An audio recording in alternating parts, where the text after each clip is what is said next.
I don't know how to say how much I thank everyone for coming, and Michelle and Ashley for setting this up. It's a lot of work, a lot of headaches. And look at this, my God, this is so beautiful. Yay!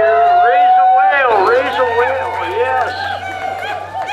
Oh my God, this is beautiful, and it is so what we need to do. I just got off the phone. I mean, this is hot breaking news, because I heard it 5 minutes ago from Jim Waddell. Jim is one of our primary sources of knowledge of what to do and how to do it and why to do it.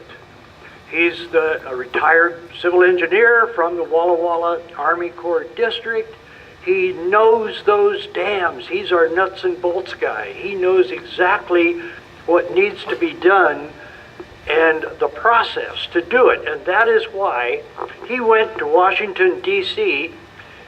He went to the headquarters, talked to the top brass of the Army Corps of Engineers yesterday and today.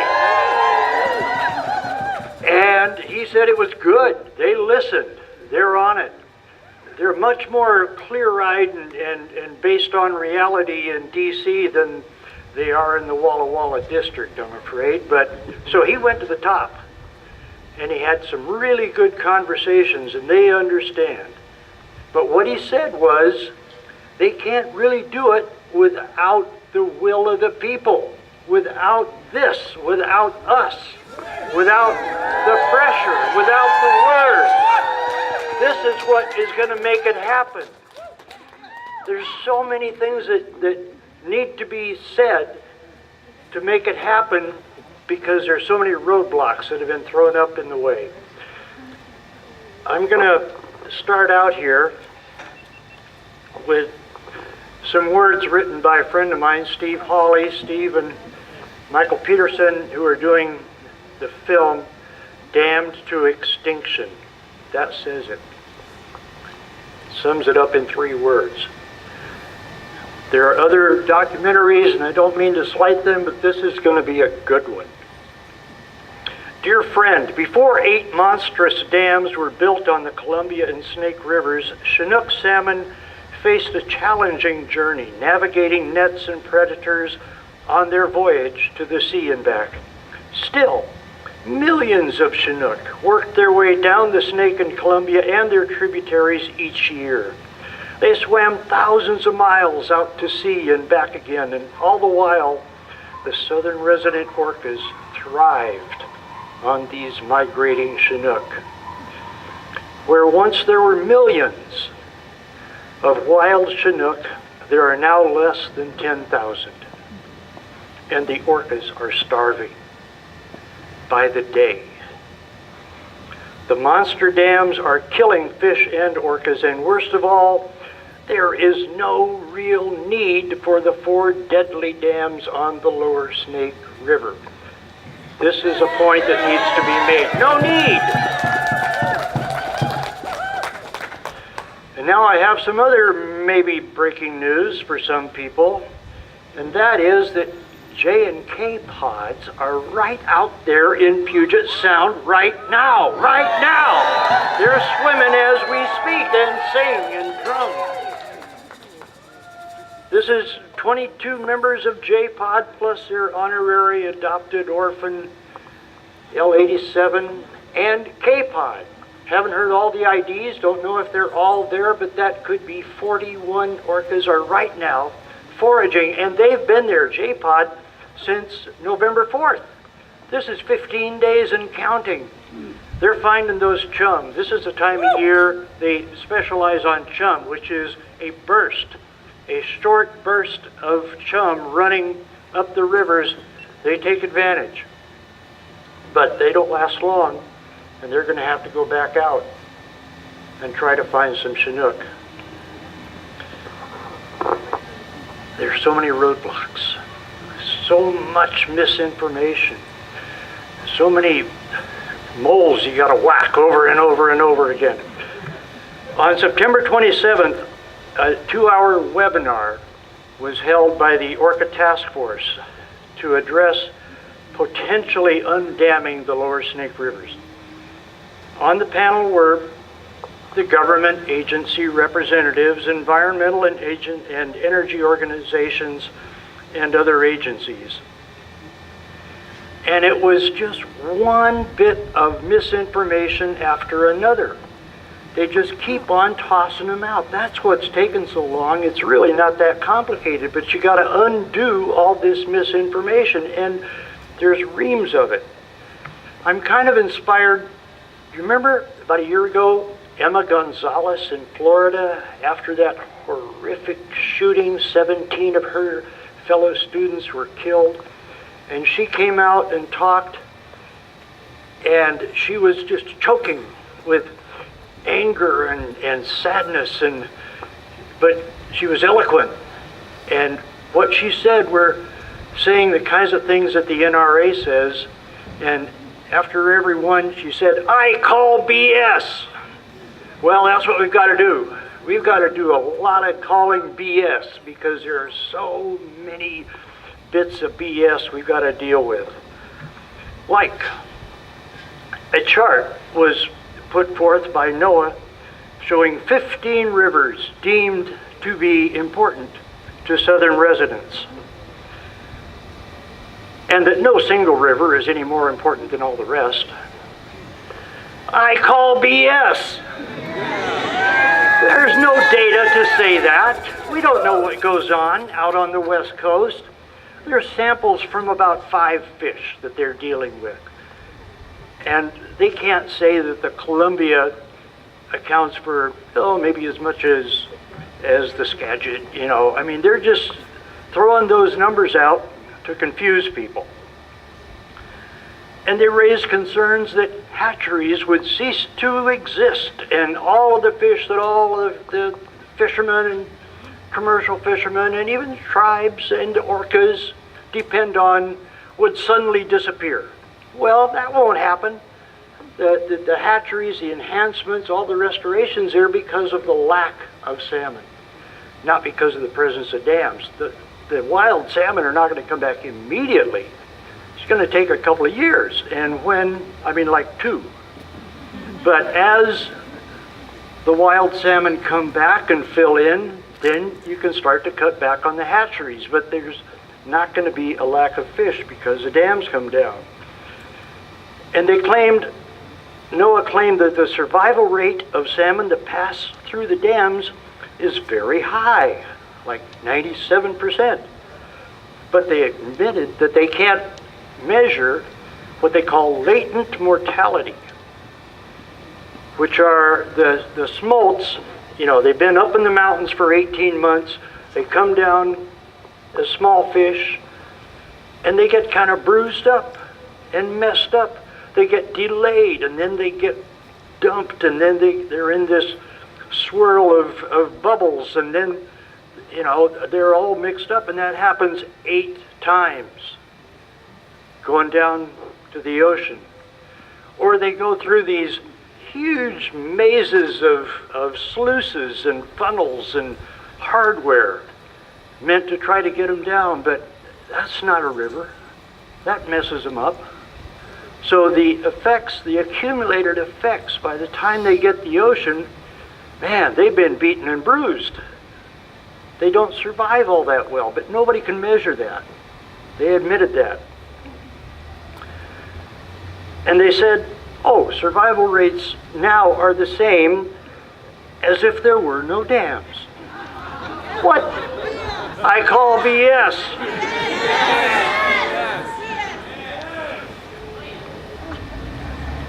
And one of the pro-dam lobbyists reiterated but emphasized, all the hatcheries will immediately disappear and that'll starve the orcas. No, it won't happen. That's not in the plans. And that the benefits of the whole Columbia hydro system are just awesome, which is a common tactic to kind of mix up the entire Columbia system with what we're talking about, which is the lower Snake River dams. Nobody's talking about the Columbia dams. The Army Corps of Engineers emphatically stated that breaching of the dams will require congressional authorization, No, I call BS. You hear this all the time. It's not true. They can choose to approve or disapprove, but there is no policy requirement that Congress has to authorize or fund the breaching of those dams. It is completely within the purview of the Army Corps of Engineers. There may be all kinds of mischief that Tweeter-in-Chief could try to get in the way and throw out all kinds of objections, and who knows what might happen, but it'll be out of bounds. It really won't be any legal objection. They have no legal authority to object. And we have a pretty good Attorney General who knows words like arbitrary and capricious and has knocked down those tweets on many occasions. So it's a matter, once again, we're back to the political will. We need to back up the governor. We need to back up the Army Corps headquarters who understand the issues. And in fact, they would save hundreds of millions of dollars a year if they could just breach those dams for all the other projects that they've got. There's a lot of unfinished business going around because they're spending so much money to satisfy the politics of keeping the dams up. But the dams themselves don't pay for themselves. They don't generate revenue anywhere near what they cost. Like the revenue from barging basically pays about 15 cents for every dollar that is spent to keep the dams up and in place. So that's just wasted money. And really, I've got a huge long list here. Sedimentation in rivers will kill the fish. Well, no, it won't, actually. What sedimentation from breaching will do is it'll kind of cloud the water, for a couple of years. That gives them cover. That protects them from predators. That's all. They aren't going to get covered up, smothered. There's hardly, it's only from the ice harbor, the lower dam, down to the McNary Reservoir. It's not that far. There's some fall Chinook. That's why the breaching has to be done in the window of opportunity of December and January. It has to be done then, so it's got to be planned on ahead of time. We've missed so many years when we should have done that. I'll get around to the task force in just a minute. There's just so many other objections that are just thrown out there, and their circular cheering section backs each other up, and they cheer them on that the infrastructure isn't there. For instance, the roads, the railways. Well, there were roads and railways before the dams went in, and there will need to be, and there already has been, quite a bit of upgrading on roads and railways. So that wheat from Idaho, that'll get down to the Columbia. They won't miss a harvest. That can be done. It has been done. Certainly can be done. But they throw that out like, that's an impossible hurdle. And they say this, that'll kill the agriculture. We depend on food, don't we? So we don't want to kill the agriculture. That's a scare story. It's one scare story after another. I call BS. Yes! Nice.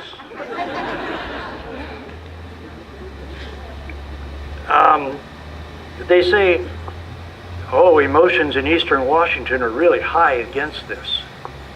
It'll create a wall. It'll create a division between East and West Washington. Well, that's based on misinformation.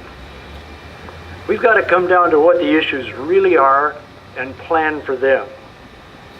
I'm going to get to what I think they really are, coming right up.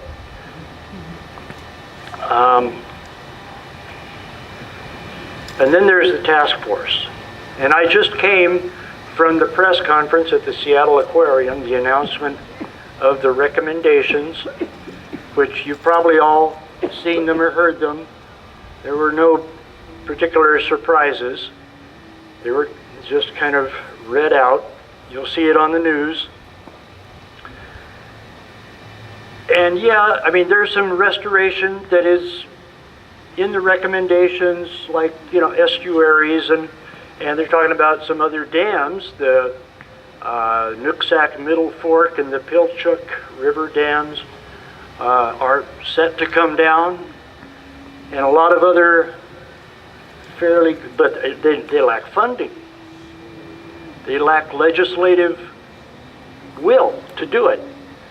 So hopefully those recommendations that are about salmon enhancement in Puget Sound will get, some more attention, some more funding, and that'll happen hopefully starting, maybe finishing in January, February, when the legislature comes back.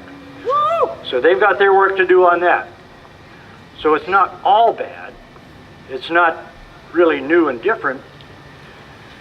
But what is bad is this recommendation to start a forum to bring in the same people that have been objecting since the dams went up, and bring them together and bring in Idaho and Oregon while we're at it, and form a new committee and talk about it and issue a report sometime late in the year, too late to breach in December. BS! We don't need to do that. This has been studied since before the dams were built, and all the professional agency fisheries biologists said, well, this will kill the salmon, Yeah, but, the promoters, the developers, they wanted to go ahead and do it, so they did it. And sure enough, it's killed the salmon. But the same people are still objecting to breaching. There's just so many of these pieces of BS that you just have to kick out of here. So what's it really all about? Why? I mean, it puzzled me for a while. Why are these people who are, kind of respectable people, a lot of them have official roles in agencies and Chamber of Commerce people, political people, why are they all so intent on blocking the breaching of those dams when they lose the taxpayer and ratepayers so much money every year? Somewhere over $500 million just for fish mitigations, just to try to convince the salmon that the dams aren't there. Well, that ain't gonna work. But that's $500 million that comes into the area from taxpayer money, and that doesn't even include the maintenance and operations of the dams themselves. Those turbines are getting old. The dams are cracking. Thanks for that bit of information. They need a whole lot of upkeep and maintenance, and just the operations of the barges, the locks, and that's another couple of $100 million a year that comes into paychecks and contracts around the Snake River Basin, the Tri-Cities area. And that's what it's all about. It's those paychecks and contracts. That's really where the objections are coming from. That's a gravy train. It's a giant boondoggle. And yeah, I feel for the people there, but every time a corporation or a military base moves, people have to adjust. The economies are disrupted. They have to fill in again. There have to be programs. There have to be ways to adapt and adjust and accommodate that. But first, you gotta talk about it. You gotta admit that's what it is. It's not the barging. It's not the irrigation. It's not the hatcheries. It's the federal money that comes into the area every year, almost $1 billion. There's no way to know. There isn't any nice little profit and loss sheet that adds everything up. So you kind of have to draw, and it varies a lot year to year, but it's about $1 billion a year that is poured from taxpayer money through the BPA and the Army Corps, the wildlife agencies, lots and lots of contractors and professionals and all of the, the accountants and lawyers that they all need. That's the economy they've gotten used to. And yeah, it shouldn't be just, cold turkey, yank it out from under them. Plan on it.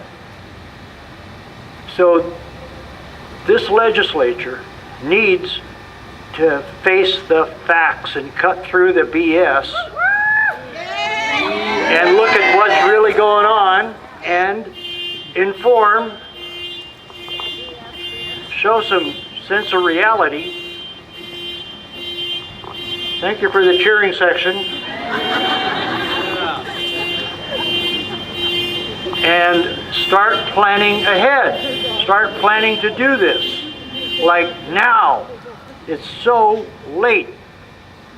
The orcas that are out there right now in Puget Sound, K and J pods, they're foraging. I mean, most of the time for 15 days. They've been working hard.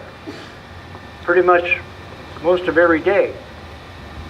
But they're doing okay at the moment, right now, in Puget Sound. As long as the chum are still running, they can play, too. And they do.